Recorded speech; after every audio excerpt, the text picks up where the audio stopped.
आज वो काठमांडू से एक बालक आया था। क्या था? निखिल। हाँ, वो बालक आया। अब उसने एक प्रश्न किया, गुरुजी मेरी मम्मी आपकी कथा सुनती हैं और उन मम्मी की एक बेस्ट फ्रेंड है, वो भी कथा सुनती है। ठीक है, हमने कहा भगवान की कृपा है। तो मेरे स्वप्न में गुरुजी शिवलिंग और भगवान शंकर तांडव करते हुए बहुत दिखते हैं। तो हमने उनसे कहा, देखो बाबू, भगवान शिव अगर तांडव करते दिखें तो ये समझ लो कि कहीं ना कहीं आपको क्रोध जागेगा या कुछ अपने मुख से कहीं निकल जाए। पर शिवलिंग का जिसको स्वप्न में दर्शन होता है तो समझ लो कि उसकी कोई नई राह खुलने वाली होती है और कोई नया काम होने वाला होता है। ये स्वप्न में अगर शिवलिंग दिख रहा है तो अब उस बालक ने कहा, गुरुजी मैंने सपना देखा था, उसके बाद 15 दिन हो गए, अभी तक तो कोई राह नहीं खुली। अब बच्चे भी बड़े एबले और वो भी खेतान परिवार के, तो उन्होंने कहा अभी तक राह नहीं खुली। हमने उस बच्चे के लिए एक बात कहना चाहिए, पर कहते कहते कहते कहते कथा स्थल पर पहुंच गए तो हम बोल नहीं पाए। भगवान कब राह खोलता है? अब एक बात याद रखना, वो बालक अगर कथा सुन रहा हो तो ध्यान में रखना, और आप भी सुन रहे हो तो ध्यान रखना। पहले एक घड़ी चलती थी, इतनी बड़ी गोल कलर की, टेबल पे रखी रहती थी, उसको अलार्म घड़ी कहते थे। किस किस ने देखी है? सबने देखी है अलार्म घड़ी। उसमें चाबी भर दी जाती थी पीछे से, और पीछे से चाबी भर देते थे, उसमें चाबी भरने के बाद उसमें समय डाल देते थे, और वो घड़ी उस समय पर, जो समय उस घड़ी में डाला जाता था उस समय पर वो घड़ी जम के बोलो बज जाती थी। अब जिस समय पर तुम घड़ी की चाबी भर रहे हो उस समय घड़ी बजती है क्या? घड़ी की चाबी भरते समय घड़ी नहीं बजती। घड़ी में चाबी भरते समय घड़ी नहीं बजेगी, पर वो घड़ी की आदत है। जो समय तुमने घड़ी में डाला कि इतनी बजे बजना है, वो घड़ी बाद में उस समय पर बज जाती है जो समय आपको चाहिए था। उसी तरह हम आज स्वप्न देखते हैं, स्वप्न में शिवलिंग देखते हैं। हम आज शंकर जी के मंदिर जाते हैं, हम आज भगवान शंकर पर एक लोटा जल चढ़ाते हैं, हम आज भगवान शंकर को बेलपत्र चढ़ाते हैं। भले हमारा काम आज नहीं हो रहा, पर घड़ी कभी ना कभी तो बजेगी। तुम शंकर के मंदिर गए हो तो कभी ना कभी तो उसका फल मिलेगा।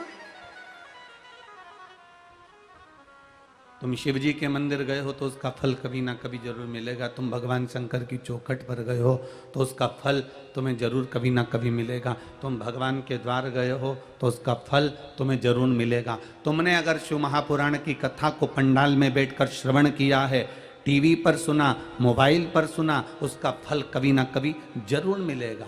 आपका और हमारा मिलन तो कभी हुआ नहीं। एक पत्र आया, देखिए।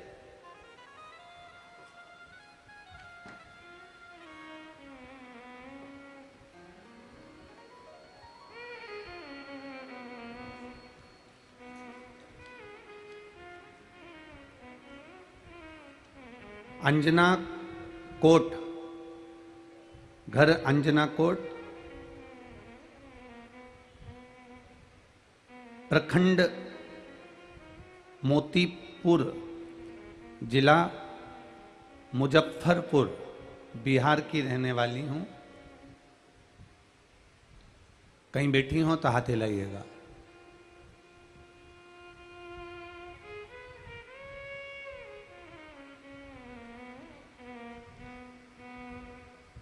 अनामिका कुमारी, मुजफ्फरपुर से आई हूं। घर अंजना कोट, मोतीपुर, मुजफ्फरपुर। मोबाइल नंबर ये है। कहीं बैठी हो तो हाथ हिलाए। कहीं बैठी हैं? आप ही हैं? हाथ हिलाइएगा। ऐसे कर दीजिए। श्री शिवाय नमस्तुभ्यम। गुरुजी, मेरी शादी को 10 साल हो गए थे, पर संतान का सुख नहीं था। सारे डॉक्टरों से इलाज करवाया, दूर दूर तक हम इलाज करवाने के लिए गए पर संतान का सुख नहीं हुआ। हमारे परिचित ने कहा कि टीवी पर कथा आती है, केवल टीवी के सामने बैठकर आस्था चैनल पर कथा सुनना और बाबा से प्रार्थना करना। सियोर वाला महाराज कुछ कुछ बता देता है कभी कभी, बस टीवी के सामने कथा सुनना चालू करा। और आपने पशुपतिनाथ के व्रत का वर्णन करा, तुमरुका जी की सफेद आंकड़े की जड़ वाला प्रयोग बताया। बस मैंने सारे डॉक्टरों का इलाज करवा चुकी थी, आखिरी में हार चुकी थी। शादी के 10 साल निकल गए थे, संतान का सुख नहीं था। पर बाबा की कृपा से जब मैंने पशुपतिनाथ का व्रत करा और सफेद आंकड़े की जड़ का प्रयोग करा तो 10 साल के बाद बाबा ने मेरी गोदी भर दी। उस बच्चे को लेकर मैं यहां आई। बच्चा आया है साथ में, ले आओ ले आओ ले आओ, जल्दी लाओ। 10 साल के बाद बाबा की कृपा से मेरे घर संतान की प्राप्ति हुई है। मेरा बच्चा 3 महीने का है, इसलिए मैं उसको यहाँ पर प्रणाम कराने के लिए लेकर आई हूँ। बाबा की कृपा, उसकी उदारता, ये शिव तत्व है, ये औघड़ी है। हमने उसका भजन किया, फिर निवेदन करेंगे, घड़ी में आप समय भर दीजिए। आपने घड़ी की केवल चाबी भर दी, आपने घड़ी में चाबी भर दी है, आपने घड़ी के अंदर चाबी भर दी है। राम जी ही कृपा करने वाले हैं। घड़ी के अंदर चाबी भर दी है और घड़ी में अगर आपने चाबी भर दी, फिर भरने के बाद आप छोड़ दो। घड़ी में चाबी भरने के बाद जब आपने छोड़ दिया, समय आएगा, अपने आप अलार्म, बोलो जम के बोलो, बच जाएगा। आप शंकर जी के मंदिर में जाकर जल चढ़ा दो, आप शिव जी का गुणगान कर लो, आप शंकर जी पे 1 लोटा जल चढ़ा दो, आप शंकर जी पे एक बेलपत्र चढ़ा दो, आप श्री शिवाय नमस्तुभ्यम का मंत्र जाप कर लो। आप करो, आप भगवान शिव की अविरल भक्ति का जाप करो, आप भगवान शंकर की अविरल भक्ति का भजन करो। तेरे मंदिर में आना मेरा काम है और मेरी बिगड़ी बनाना तेरा काम है। आप उसके दरवाजे तक जाओ, आप उसकी चौखट तक जाओ, आप उसके द्वार तक पहुंचो, फिर जल चढ़ाते रहो, चढ़ाते रहो, चढ़ाते रहो, बेलपत्र चढ़ाते रहो, शंकर भगवान का भजन करते रहो, शिव महापुराण की कथा सुनते रहो। जब आपके भजन का फल जब मेरे महादेव देख लेंगे कि तेरी दुख की घड़ी आई है, उस समय पर वह अलार्म बजाना प्रारंभ कर देंगे। उस समय पर तुम्हारा भजन सामने आकर खड़ा हो जाएगा, गला पकड़, तब ये भजन तुम्हारा वहां आकर खड़ा हो जाएगा। एक बार जोरदार ताली बजाएं।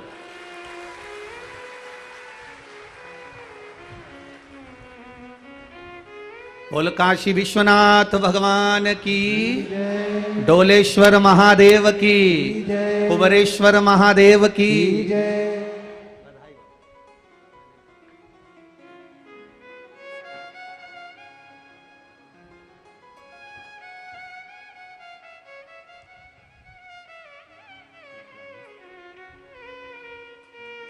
10 वर्ष के बाद आया है, बाबा की कृपा है।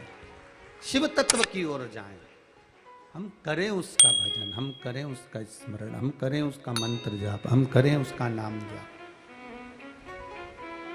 और जब हम भजन करते रहेंगे, भजन करते रहेंगे, स्मरण करते रहेंगे, मंत्र जाप करते रहेंगे, कीर्तन करते रहेंगे, नाम जाप करते रहेंगे, तब उसकी जब मर्जी होगी, उसकी जब कृपा होगी, उसकी जब दया होगी, तब हमारा कल्याण वो कर देगा।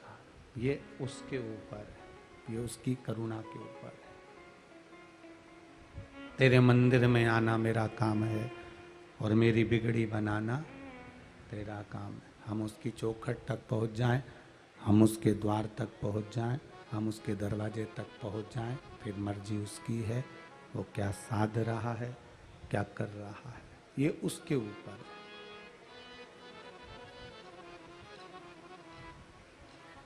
मत बुरे कर्म कर बंदे, वरना पछताएगा। भगवान की आंखों से तू बच नहीं पाएगा, तू बच नहीं पाएगा। अरे ओ अज्ञानी मत कर नादानी, अरे ओ अज्ञानी मत कर नादानी। तेरे कर्म का फल भी तू ही पाएगा, जैसा किया तूने तेरे आगे आएगा। मत बुरे कर्म कर बंदे, वरना पछताएगा। भगवान की आंखों से तू बच नहीं पाएगा, तू बच नहीं पाएगा। हम अपना कर्म किए जाएं, हम अपना भजन किए जाएं, हम अपना मंत्र जाप किए जाएं, हम अपना श्री शिवाय नमस्तुभ्यम किए जाएं, हम अपना पंचाक्षर मंत्र नमः शिवाय जपे जाएं, हम अपना षडाक्षर मंत्र ओम नमः शिवाय जपे जाएं। जब उसको कृपा करना होगी तब वो कृपा अपने आप कर देगा, और ऐसी कृपा करेगा कि हाथ पकड़कर भव से पार उतार देगा। इससे बढ़कर सुख और कोई चाहिए नहीं।